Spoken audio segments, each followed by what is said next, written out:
Just wanted to kick things off by thanking the American Sport Fishing Association for this opportunity to hopefully help members measure and improve your sustainability performance. But before we dive into the actual toolkit and review some of that, just wanted to provide a little bit of background and some context. So again, my name's Rick Crawford. I'm the president of Emerger Strategies. I'm a host of the Sustainable Angler podcast and also the founder of the Fly Fishing Climate Alliance. I'm born and raised in Savannah, Georgia, but after college had an opportunity to move out west and got introduced to fly fishing and became really perhaps unhealthily obsessed with it. But one of the lessons I learned from learning how to read a river and learning about entomology is that you realize that everything is interconnected. So just like a mayfly is connected to a trout, is connected to a river ecosystem, so are our businesses and the planet. And so that same summer, it was 2008, I had also read a couple of books, one of them being Let My People Go Surfing by Patagonia founder Yvon Chouinard. That book really helped to open my eyes to we could actually use business as a way to solve social and environmental problems. So I became inspired, had absolutely no idea how to get into the field of sustainability. So I started installing solar panels, did that for a couple of years while I was living out west, mostly trout bumming, but also installing solar panels, and eventually led me to going back to school and earning an MBA in sustainable business. And as it turns out, you do actually have to pay those loans back. So I had to get back and to Savannah, Georgia, where I'm from, and get a real job. And so I worked in biodiesel manufacturing for a startup for a year. They went out of business, and I'll tell you why that's important here in a minute. But I also was on the board for CCA of the Savannah chapter, and we started a oyster shell recycling program. And so kind of this idea of marrying fishing and sustainability started to grow in my head as I was pursuing a career in sustainability and also getting involved with conservation. So after the biodiesel manufacturing company went out of business, that brought me to Charleston, where I live currently. Started working for a green building software startup to help buildings get LEED certified more easily. And after 4 years, they went out of business. So I thought I have made an absolutely horrible career path to pursue sustainability, or I was the cooler, one of the two. But the reason that I tell you that these startups failed that were in sustainability is because they were unable to make the business case for sustainability. And that was what I learned from that experience. So starting in 2016, I launched Emerger Strategies, and our mission is to help companies measure and improve their sustainability performance, all while boosting profits. And so that to me was critical in sort of my career and my path and journey of getting to where we are today. Along the way, I started a podcast. I mentioned earlier, The Sustainable Angler. Our last episode was with Chris Whitman from Captains for Clean Water. But basically the intent of this is just to educate and hopefully inspire more anglers to protect the planet. Similarly, I founded and launched the Fly Fishing Climate Alliance in 2020, which is made up of fly fishing guides, shops, lodges, brands, and nonprofits that are committed to net zero emissions by 2050. So where we are today at Emerger Strategies is, we provide a broad range of sustainability consulting services that kind of fall into four buckets. The first is corporate sustainability, so doing assessments, creating plans, doing sustainability reporting. The second bucket is greenhouse gas management, So conducting greenhouse gas inventory, measuring your scope 1, 2, and 3 emissions or your carbon footprint, also setting science-based targets and creating climate action plans. The next bucket is waste management services. So we help our clients go zero waste in their operations. We conduct waste audits and analysis, create plans, and also are now offering sustainable packaging solutions for companies that want to make a switch to a more sustainable packaging. And then finally, the third bucket is retailer sustainability compliance. And so increasingly, whether it's Walmart, REI, Target, all these big box retailers are now requiring that companies submit their carbon footprint, their scope 1, 2, and 3 emissions, and other sustainability related disclosures. And so we help companies to guide them through that process. So that's my background and sort of the story which got us to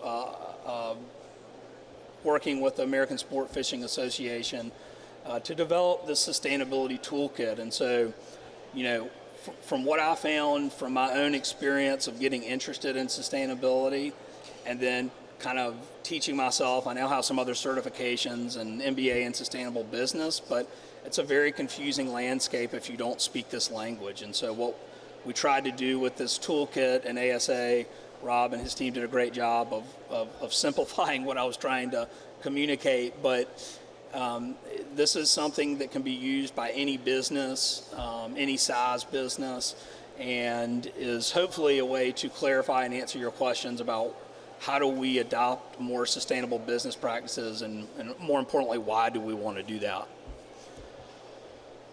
So to sort of set the stage for sustainability, there's some principles that need to be understood. One is that there are limits, there are planetary boundaries that we really can't cross. And I'll say that if this was 200 years ago and however many millions of people were on the planet, you could pretty much do whatever you want to the environment and it's going to recover. It's resilient. We're reaching a point in time in the life of the planet with 8 billion people demanding resources that we have to start to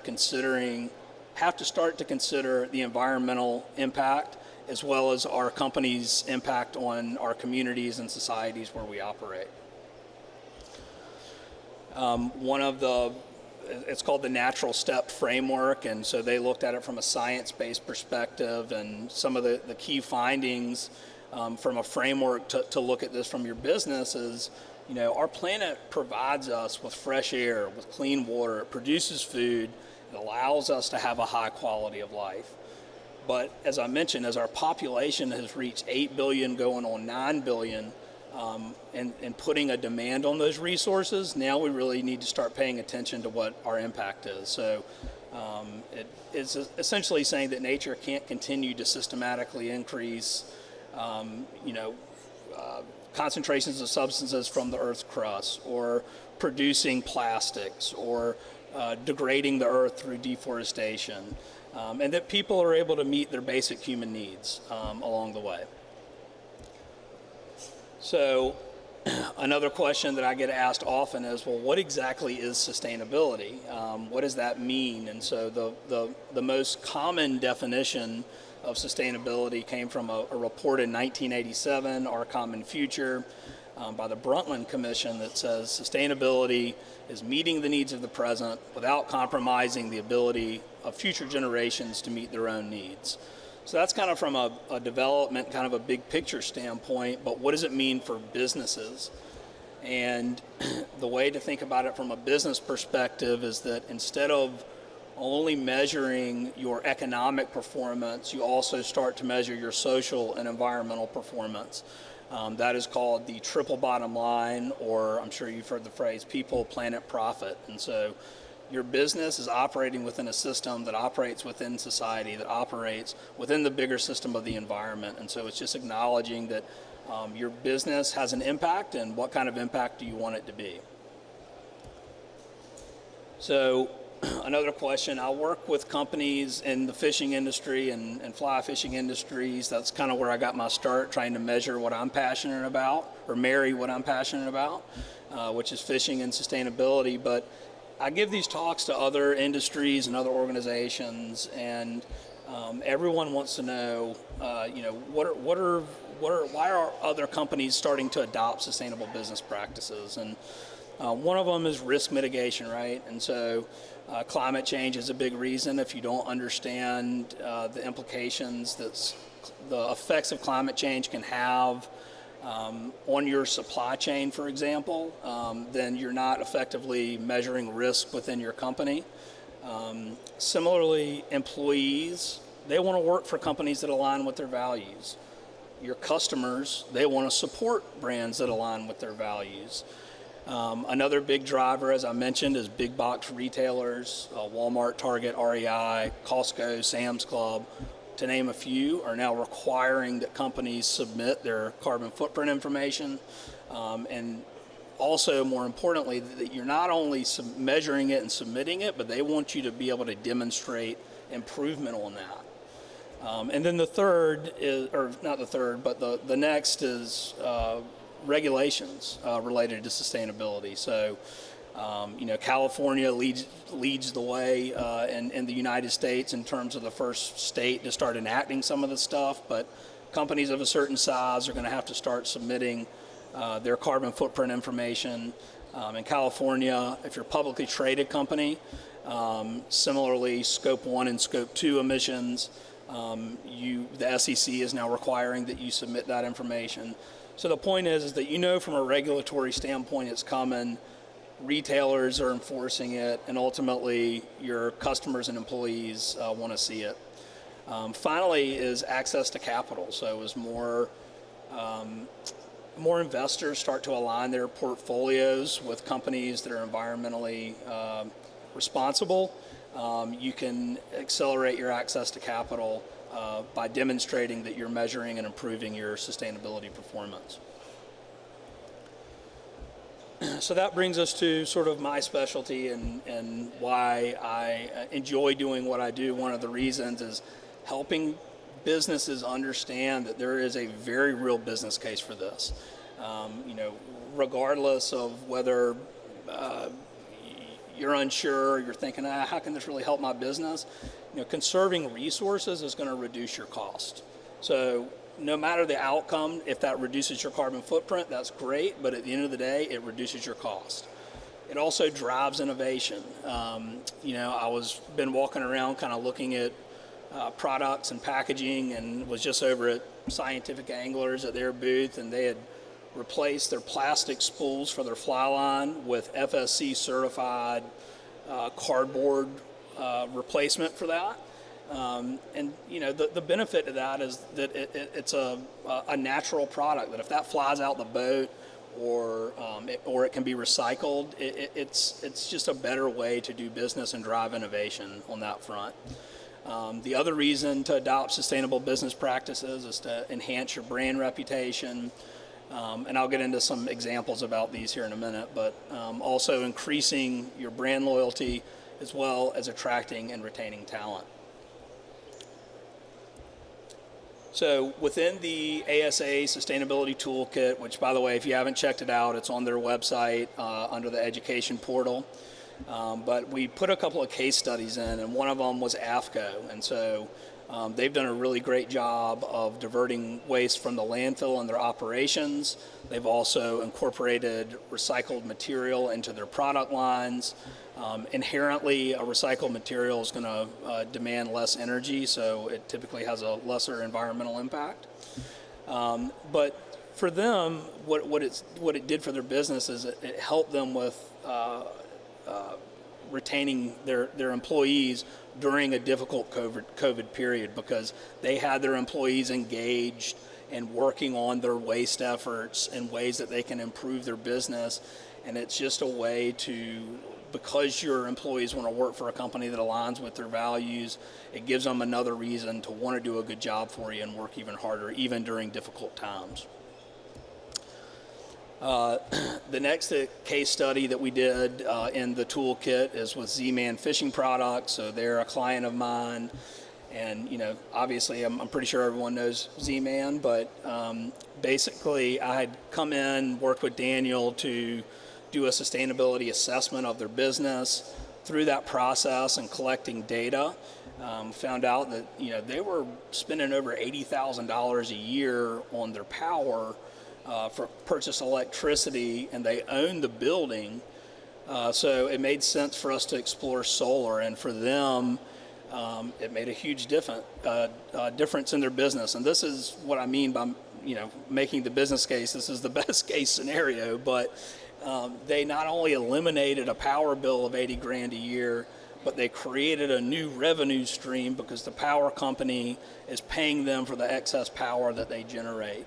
And if you do this right and you take these types of savings and reinvest them into your business and things like sustainable packaging and other sustainability initiatives, it becomes sort of this virtuous cycle where you're keeping, you're doing more and more good. And that's something that I think that a lot of people misconstrue about sustainability, is that it's not about being perfect. It's about your company becoming the best version of itself.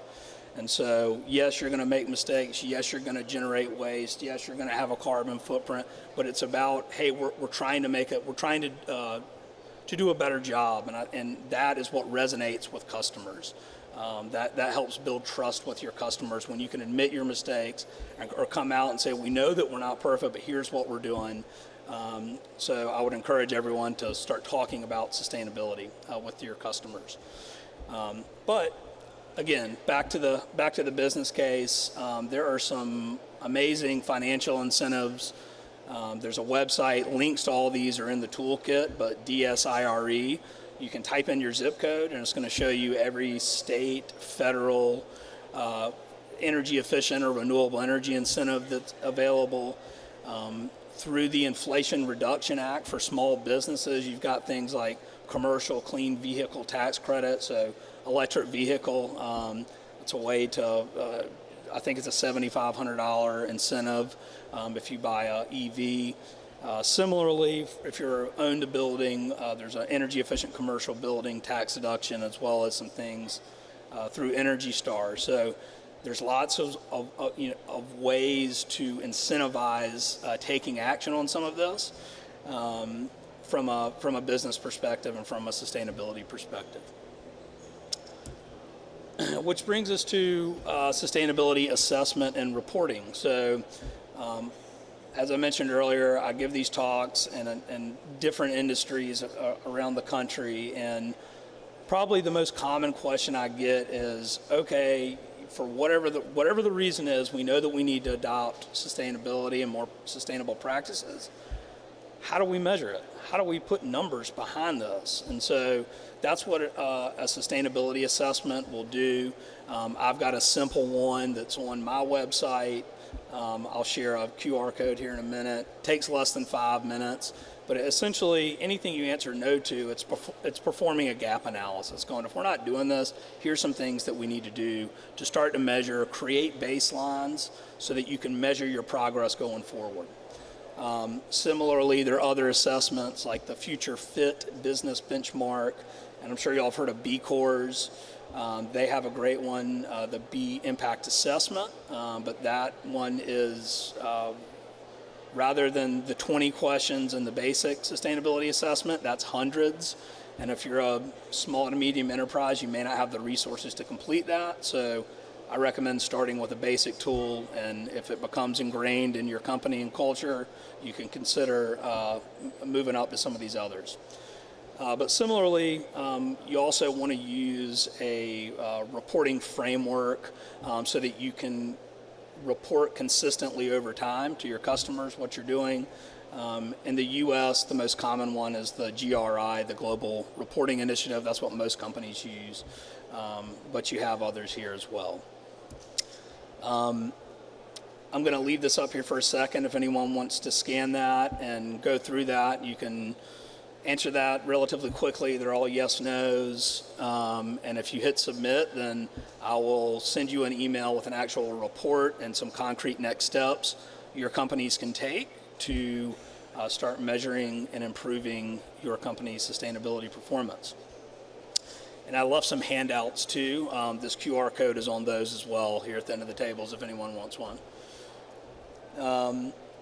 But finally, or maybe not finally, but almost finally, one of the things is as a sustainability consultant and as someone who has spent a lot of time in this world of sustainable business, it was always frustrating for me trying to learn new things when it's like someone would just say, measure your carbon footprint. You're like, okay, great. How? Like, show me how to do it. I don't know how to do it. Oh, you just need to go zero waste in your operations. Great. How do I do that? And so what we did in the ASA Sustainability Toolkit is provided resources and links. If it's something that y'all want to internalize in your own business and you don't need someone like Emerger Strategies, there's everything that you need to get started here that you could do on your own within your own organization. And I think that from my experience, customers that start to embed sustainability into their culture, they're the ones that have the most success and see the most business benefits from this. So I would encourage you to not check the box, but actually get your employees engaged. Have them do a waste audit. Hey, I'm a retailer. Can we collect our waste for a week and see kind of where our waste is coming from? Can any of it be recycled? Can we start a composting program? Anything that we can do to improve our performance. And so that is kind of some step-by-step guidance here that you can use at your company. And finally here, I don't even know where we are with time, but I'll open this up to Q&A here in a minute. But I think the reason that we're all here and all in this industry is because we love to fish and we love to pass those traditions on. We love to spend time with our friends and our family out in nature, right? And so sustainability at the end of the day is a way for your company to demonstrate and ultimately protect what you love, because conserving resources is not only good for business, it's good for the environment, and it's something that every company, in my opinion, should adopt and make sense for companies, especially in the outdoor and fishing industries when you're solely dependent upon the health of a natural resource. So with that, I will open this up to Q&A, and no one has any questions, then I'm happy to hang out down here and answer your questions individually.